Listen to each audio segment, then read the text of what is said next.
Hoy en día, todos los países del mundo están conectados financieramente. Las operaciones económicas y financieras que se producen entre un país y el resto del mundo en un determinado tiempo se registran en la denominada balanza de pagos. En ella además se registran todas las operaciones comerciales, de servicios y movimientos de capitales que realizan los residentes de un país con respecto al resto del mundo. El registro de estos datos lo realiza el Banco Central y se cuantifica en dólares. Pondremos en la balanza de pagos dos conceptos: el dinero que gana un país gracias a las exportaciones, a los ingresos por préstamos o a los ingresos por inversiones al extranjero, que se registran como datos positivos. Y por otra parte, el dinero que se gasta un país en el extranjero, como las importaciones, las inversiones en el exterior, que se registran como datos negativos. Esto nos indicará cuál de las cifras es superior a otra. Existen tres tipos de balanzas que a continuación explicaremos más detalladamente. La balanza por cuenta corriente. En ella se registran el flujo de todos los bienes y servicios, pagos e ingresos desde y hacia el propio país. La balanza por cuenta de capital. Se registran las ayudas que llegan del extranjero, así como la compra y la venta de bienes no financieros, tanto terrenos como instalaciones. La balanza por cuenta financiera. En esta se recogen los préstamos que pide este país hacia el extranjero o las inversiones y depósitos que los países extranjeros depositan en el país.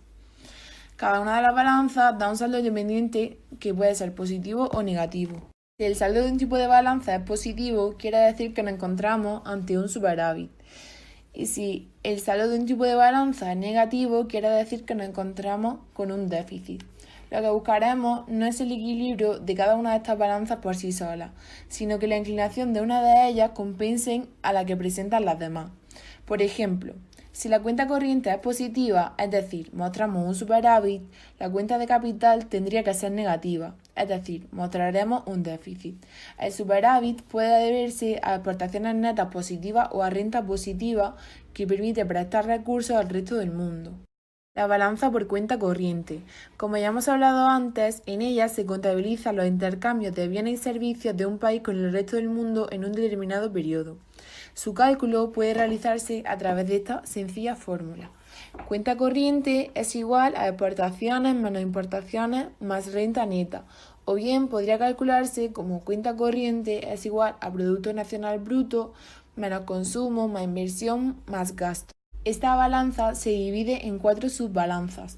La primera de ellas es la balanza comercial, que en ella se registra el saldo de las importaciones y exportaciones de mercadería en un país a lo largo del año. Por lo tanto, es la diferencia entre los ingresos y los pagos que se producen por el comercio con el exterior. Su saldo es el resultado de la resta entre las exportaciones y las importaciones. La balanza de servicio es el registro sistemático del total de pagos realizados por los servicios de los residentes de un país a los del exterior y que estos a su vez cubrieron. A estos ingresos y egresos también se les denomina importaciones e importaciones de servicios. Balanza de rentas. Recoge las inversiones realizadas por los residentes de un país en el resto del mundo o los no residentes invirtiendo en el propio país, es decir, los ingresos y pagos registrados en un país. Y a su vez se divide en las rentas de trabajo, que recogen el saldo entre las rentas pagadas por el extranjero a residentes interiores y las rentas pagadas por el propio país a residentes extranjeros.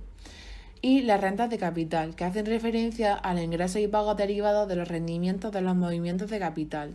Los ingresos son las rentas recibidas por los poseedores de los factores de producción que son residentes y están invertidos en el extranjero, mientras que los pagos son las rentas que se entregan a los no residentes poseedores de los factores de producción que sí que están invertidos en el país.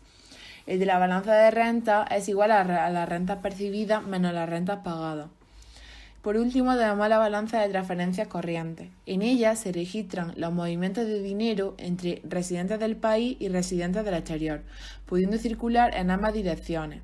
Es decir, son los ingresos y pagos o pagados sin una contrapartida. Estas transferencias son normalmente de tipo donativo o premio y pueden ser tanto públicas o como privadas.